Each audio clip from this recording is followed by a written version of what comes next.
Hello ನಮಸ್ತೆ, ನಾನು ನಿಮ್ಮ ಶ್ವೇತಾ. ಮುದ್ದೆ ಬಸ್ಸಾರಿನ ಗೊತ್ತು ಇಡೀ ಇಂಡಿಯಾಗೆ ಗೊತ್ತು ಅಲ್ವಾ? ಬನ್ನಿ ಒಂದ್ಸರಿ ನುಗ್ಗೆ ಸೊಪ್ಪಿನ ಬಸ್ಸಾಂಬಾರು ಮಾಡಲ್ವಾ?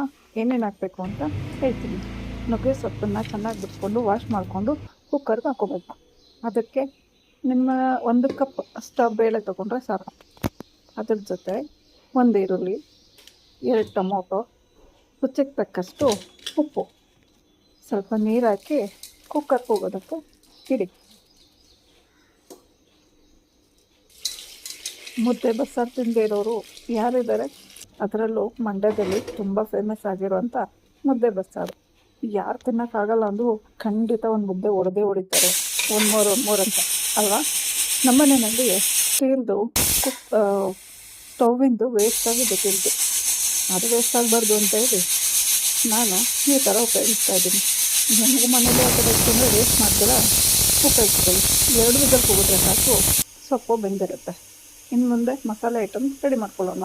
ಈರುಳ್ಳಿ, ಬೆಳ್ಳುಳ್ಳಿ, ಒಣಮೆಣಸಿನ್ಕಾಯಿ, ಜೀರಿಗೆ, ಹುಣಸೆಹಣ್ಣು ಇಷ್ಟನ್ನು ಹಾಕಿ ಒಂದು ಪ್ಯಾನ್ಗೆ ಫ್ರೈ ಮಾಡ್ಕೊಳ್ಳೋಣ.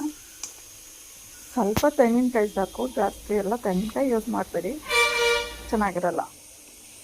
ಫ್ರೈ ಮಾಡೋದಕ್ಕೆ 1 ಸ್ಪೂನ್ ಎಣ್ಣೆ ಆದರೆ ಸಾಕು. ಜೊತೆಯಲ್ಲಿ ಆಗಲೇ ನಾವು ಕೂಗೋದಕ್ಕೆ ಇಟ್ಟಿದ್ದಂಥ ಈರುಳ್ಳಿ, ಟೊಮೊಟೊ, ಸ್ವಲ್ಪ ಬೇಳೆನ ಎತ್ಕೊಂಡು ರುಬ್ಕೊಳ್ಳೋಕ್ಕೆ ರೆಡಿ ಮಾಡ್ಕೊಳ್ಳೋಣ. ಅದ್ರ ಜೊತೆಗೆ 1 ಸ್ಪೂನು ಮನೆಯಲ್ಲೇ ಮಾಡಿರುವಂಥ ಸಾಂಬಾರು ಪುಡಿ ಆದರೆ ಸಾಕು. ಇಷ್ಟನ್ನು ಪೇಸ್ಟ್ ಮಾಡ್ಕೊಳ್ಳಿ. ಆಗಲೇ ಕುಗ್ಸಿರೋಂಥ ಕುಕ್ಕರಲ್ಲಿ ನೀರು ಇದ್ದೇ ಇರುತ್ತೆ.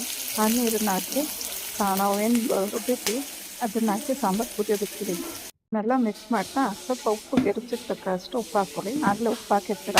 ಜೊತೆಯಲ್ಲಿ ನಾವು ಬೇಯಿಸಿದಂಥ ಸೊಪ್ಪನ್ನು ಒಗ್ಗರಣೆ ಮಾಡಿಕೊಂಡ್ರೆ ಸಾಂಬಾರು ಕುದಿಸಿ ಸೂಪರಾಗಿರೋ ಬಸ್ಸಾರು ರೆಡಿ.